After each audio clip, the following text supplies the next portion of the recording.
Hello everyone. In this video we are going to see the revision for heat transfer unit number 1. In our introduction session, the in unit number 1 we are going to see an introduction for a heat transfer. So there are always heat transfer has been compared with the thermodynamics. Thermodynamics concerned with the amount of heat transfer as a system undergoes a process from one equilibrium state to the other equilibrium state. While heat transfer, it determines the rate of such energy transfer is nothing but a heat transfer. So rate of a energy transfer is nothing but a heat transfer. The transfer of energy, there are three mode of a heat transfer: conduction, convection and radiation. In actual, they can happen in conduction plus convection, convection plus radiation, or conduction, convection and radiation together. What does the second law of thermodynamics says? The heat energy flows from higher temperature towards a lower temperature. So this heat transfer is based on this law, second law of thermodynamics. Theoretically, we have to study the conduction as a separate, convection as a separate and radiation as a separate, but in actual practice they occur in a combined nature. So first of all we will see conduction, the transfer of energy from more energetic particle of a substance to adjacent less energy particle as a result of interaction between the particles. So in conduction takes place in solid as well as in liquid and gases. In solid, it takes place due to the lattice vibration and due to the free flow of an electron, while in liquid and gases, it takes place due to the collision or diffusion of the molecule during their random motion. So there are mechanisms of conduction: lattice vibration, free flow of an electron, and collision and diffusion of molecules. The rate of conduction is depend upon the following factors: the geometry of a medium, the thickness, material of a medium, temperature difference. The experimental results shows that the heat transfer rate get doubles when the temperature difference across a wall and area normal to the direction of heat transfer get double, and it became half when the wall thickness is double. So heat transfer rate in a case of a conduction is directly proportional to the temperature difference and the area normal to the direction of heat flow, but is inversely proportional to the wall thickness. So this is the relation for it, and removing this inequality sign, proportional sign, we are going to introduce a term, that is K, which is a constant, proportionality constant, is also called as a thermal conductivity. So thermal conductivity, it is the property of material, it is the ability of material to conduct the heat. In differential form, Q conduction equal to minus Ka dt by dx. Why we have mentioned dt by dx? Because it is having exact differential function, and we are going to see first of all the assumptions which was taken by Fourier in 1822 for deriving this law. So first assumption, the conduction takes place under a steady state, that is a time independent. Heat flow is unidirection, so it is depend only on one direction, so it is dt by dx, not delta t by delta x. Then the third assumption is temperature gradient is constant and temperature profile is linear. So dt by dx is constant throughout the slab or wall. No internal heat generation takes place, so heat generation inside the wall or slab is equal to 0. Boundary surface are isothermal in a surface, so surface temperature remain constant. Material is homogeneous isotropic, so geometry of material is same and thermal conductivity remains same in all the direction. The parameters in Fourier law, first one is A. This A represent area considered always normal to the direction of heat transfer. dt by dx, the temperature gradient, the slope of a temperature curve on Tx diagram at location x. Negative sign, the heat is conducted in the direction of decreasing temperature, so dt by dx becomes negative as the temperature decreases with increase in x. Ensures that heat transfer in positive x direction is a positive quantity. The thermal conductivity, so the thermal conductivity, unit of thermal conductivity, it has been mentioned here, watt per meter degree centigrade or watt per meter Kelvin. So watt per meter degree centigrade and watt per meter Kelvin remains same as it is a temperature difference.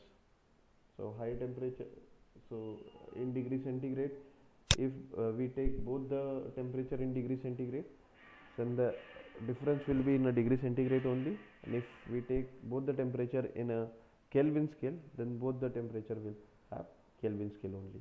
So watt per meter degree centigrade and watt per meter Kelvin are same. It is the ability of a material to conduct the heat. It is a property of material. So K, it has been compared with a specific heat. So K is thermal conductivity and Cp is the specific heat. So K represent ability of material to conduct the heat, while Cp represent ability of material to store the thermal energy. The unit for it is watt per meter degree centigrade, and unit for specific heat is kilojoule per kg degree centigrade. Thermal conductivity of some material, diamond, it is having highest thermal conductivity, that is 2300 watt per meter degree centigrade at room temperature. Silver 420, copper 401, gold 317, aluminum 237, iron 80, mercury 8.54, water 0.613. It has a less thermal conductivity as compared to the copper, silver, diamond or gold. So we can say it as a lower conductor of a heat. Human skin is also lower conductor of heat. The helium and the air is also a lower conductor of a heat. So notable fact of a thermal conductivity: in a gases, the thermal conductivity increases with increase in a temperature. In a liquid, the thermal conductivity decrease with increase in the temperature. Only water is exception for this. In a solid, in a metal, the thermal conductivity decreases with increase in the temperature. This happens due to increase in the molecular vibration but decrease in the mean free path of a molecule. So what is going to happen? The lattice vibration is going to take place, and that lattice vibration is going to obstruct the free flow of an electron. But in a metal, the K increases with increase in the temperature, as there is no free flow of an electron. In alloy, thermal conductivity of alloy of two metals is usually much lesser than the either of metal. So we have a misconception that if we combine two metal which is having a higher thermal conductivity, then the resulting thermal conductivity will be more. But that is not the fact, because alloy will have the lesser thermal conductivity as compared to both of the combined material. Let us see the interesting fact of a phase change on the thermal conductivity. What is going to happen? So I have taken example of mercury. So mercury at 0 degree centigrade, it will act as a vapor in 200 degree centigrade in a liquid, and a solid at a minus 193 degree centigrade. So we can see it is going to contribute a different thermal conductivity at different phase. So at solid phase it is going to have a maximum thermal conductivity, that too at a minus 193 degree centigrade. The thermal conductivity depend upon chemical composition of a substance, temperature variations, and it is going to affect by the phase change. Well, there is one more interesting definition, that is called as a thermal diffusivity. So it is represented by alpha, and it is equal to the K upon rho Cp. So K upon rho Cp, K is the heat conducted, divided by rho Cp is nothing but your amount of heat stored, and the unit for this thermal diffusivity is meter square per second. So what is going to happen if you have a larger thermal diffusivity? The faster will be the propagation of a heat in a medium, that is K will be maximum. If you have a smaller thermal diffusivity, therefore the rho Cp will be maximum, therefore the ability of material to store the heat will be maximum.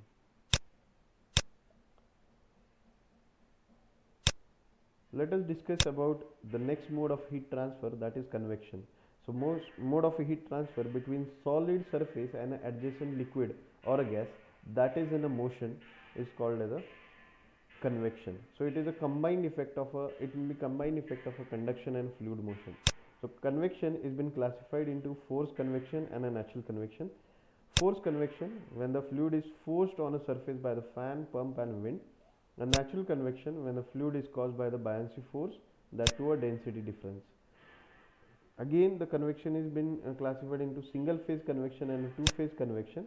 The single phase convection, where the phase remains same during the heat transfer, two phase convection and the phase changes, that is condensation and boiling.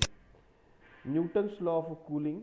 Newton's law of cooling represents that the heat rate by the convection is directly proportional to the surface area and the temperature difference between the surface and the surrounding fluid. So here H is heat transfer coefficient, which is the proportionality constant. Its unit is watt per meter square degree centigrade. AS is the surface area meter square. Then Ts is the surface temperature and T infinity is the fluid temperature which is around the surface.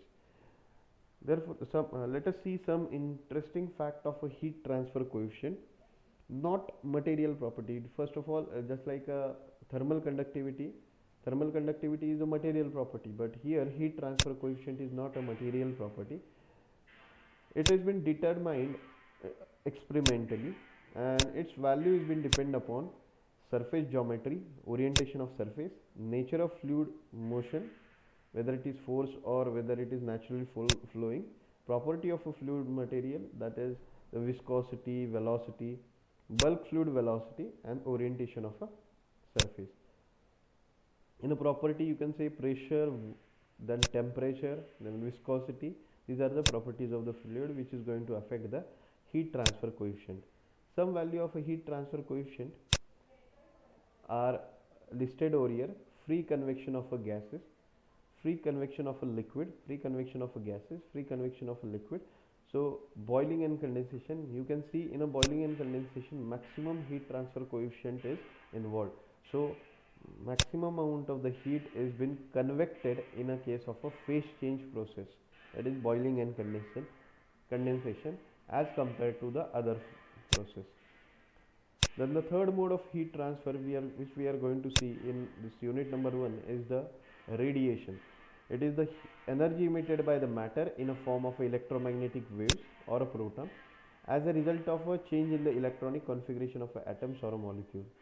So no intervening medium is required for a radiation, as that required for conduction and convection. The thermal radiation, the radiation emitted by the body because of the temperature difference. So we are going to learn the thermal radiation because of the temperature difference.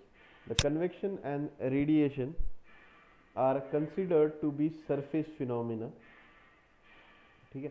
Radiation is considered to be surface phenomena for a solid which are opaque. Okay? And which is a law governing radiation? It is Stefan-Boltzmann law, where the maximum amount of the heat rate flow radiated is directly proportional to the surface area and a force power of a surface temperature, where sigma is the Stefan-Boltzmann constant, which has been derived by the Stefan-Boltzmann, and its value is theoretical value is 5.67 into 10 raised to minus 8 watt per meter square, and this Q will be maximum in a case of a perfect black body. For a real surface, Q emitted will be equal to emissivity and then Stefan-Boltzmann constant, then surface area and Ts raised to 4. When there are two surfaces, we are going to have Q radiation equal to emissivity into Stefan-Boltzmann constant into the surface area, then T surface area minus T surface temperature raised to 4 minus T surrounding temperature raised to 4. Then let us see some important definitions. Steady state where the temperature is not function of time. So temperature remains constant with respect to times for some duration. So in this case, net rate of heat flow will be 0. In a case of a unidirection, the flow of energy along one of the axes of a respective coordinate system, means either it is going to flow in x direction or y direction or z direction. It won't move in all the direction simultaneously. Okay, so unidirection means only one direction. The structure of heat analysis. So for heat transfer analysis, we are going to categorize the structure into slab, cylinder and a sphere. The slab, we are having a Fourier's law for an application. For a slab, we have a relation of Q equal to Ka divided by B, T1 minus T2, where K is the thermal conductivity, A is the area normal to the flow, B is the thickness, and T1 minus T2 are the temperature difference. While in case of a cylinder, you have Q equal to 2 pi Lk T1 minus T2 divided by ln of R2 by R1. And for a sphere it is going to have Q equal to 4 pi K R1 R2 T1 minus T2 divided by R2 minus R1. The thermal resistance from this we are going to get, just like your electrical resistance, we have a thermal resistance. In a case of a wall or slab, we have B by divided by Ka. In a case of a cylinder, we have ln of R2 by R1 divided by 2 pi Lk. In a case of a sphere, it is R2 minus R1 divided by 4 pi K R1 R2. The resistance in a series we are going to consider as R1 plus R2 plus R3 up to Rn. Resistance in a parallel we have 1 upon summation of R equal to 1 upon R1 plus 1 upon R2 plus 1 upon R3. Thermal resistance in a convection will be equal to 1 upon H into AS, that is degree centigrade divided by watt. The heat transfer in a composite structure, let us see the composite structure that the two slabs are being combined. So here total resistance involved will be, the first resistance is due to the convection, that is due to this H1 heat transfer coefficient. Second resistance will be due to this K1, that is thermal conductivity of first material. Third resistance will be the thermal conductivity of second material, and fourth resistance will be this due to the H2. So R equivalent will be equal to 1 upon H1A plus B1 upon K1A plus B2 upon K2A plus 1 upon H2A. Likewise, we have a composite cylinder. So again there will be 4 resistance. Inside there is a fluid which is having a heat transfer coefficient of H1. Outside there is going to be the fluid which is having a heat transfer coefficient of R2. So similar way of a slab we are going to have a 4 resistance but of a different formulas. So 1 upon H1 2 pi R1L plus ln of R2 by R1 divided by 2 pi Lk1 plus ln of R3 by R2 divided by 2 pi Lk2 plus 1 upon H1 2 pi R3L. Composite slab, here composite sphere, in a case of a composite sphere and composite cylinder, if we try to differentiate these two things, composite cylinder is going to have radius and length, while a composite sphere is going to only have a radius. So as per that the formula changes and the equivalent resistance formula is also going to change. Further is the concept of a thermal contact resistance. Thermal contact resistance occurs when we have a composite slab and when there is no imperfect surface are been combined to each other or been pressed to each other. So what is going to happen, there will be a gap between those, and that gap consists of an air and which will result in a convective heat transfer coefficient, that is called as a thermal contact conductance. So it is depend upon surface roughness, material property, temperature and pressure of the interface, type of the fluid trap at the interface. How it can be minimized? By using thermal grease such as silicone oil, by introducing a helium and a hydrogen gas, by using a soft metallic foil such as tin, silver, copper, nickel, etc.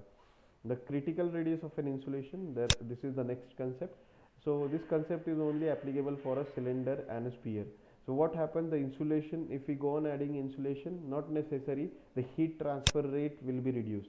In a case of a cylinder and a sphere, at specific point the heat transfer rate is maximum. That specific radius is called as a critical radius of a insulation. Beyond that the heat transfer is going to be reduced, before that the heat transfer is going to increase. So in case of a cylinder we have K2 by H2, in case of a sphere we have 2K2 by H2. At a critical radius of an insulation, Q will be maximum. In below critical radius, Q is increasing. Above critical radius, Q is going to decrease. The boundary conditions. The boundary conditions, this is the next topic. So there are specifically 4 boundary conditions. Specified temperature boundary condition where temperature is mentioned. Specified heat flux boundary condition where heat flux is mentioned. Convection boundary condition, at a boundary we have Q conduction equal to Q convection. At a for a specific radiation we have Q conduction equal to Q radiation. Then the last topic of the unit number 1 consists of a differential equation of a heat conduction in Cartesian coordinate. For anisotropic material, what is going to happen? The thermal conductivity is going to be different in different direction. So you are going to have kx not equal to ky not equal to kz, and this will be the relation of a differential equation of a heat conduction in a Cartesian coordinate. For isotropic material, all the thermal conductivity will be equal to k. So first three terms are nothing but a change in the temperature with respect to change in the direction. Then this q bar by k is the amount of the heat generated, where rho Cp divided by k, it is the reciprocal of the thermal diffusivity, and delta T by delta T is the change in a temperature with respect to time. So this is replaced by, first three term is replaced by Laplace operator. Q bar is the heat generation, alpha is the thermal diffusivity, and uh, dou T by dou T is nothing but a change in the temperature with respect to time. So there are different four form of a differential equation.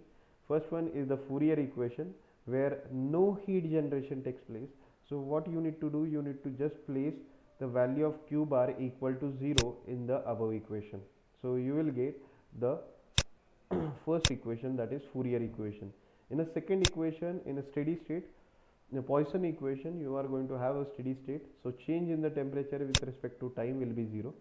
In a Laplace equation, no heat generation and steady state occurs. So you are going to have a Laplace operator of temperature with equal to 0, and unidirectional Poisson equation, so you are going to have y and z directions are equal to 0. Other than that, we are also having a cylindrical coordinate and the spherical coordinate to represent the heat conduction equation in a 3 dimension. At the last, so these are the form of an equations which will be the basic prerequisite for unit number 2. I hope I have I have revised all the points from unit number 1. Thank you all for watching this video.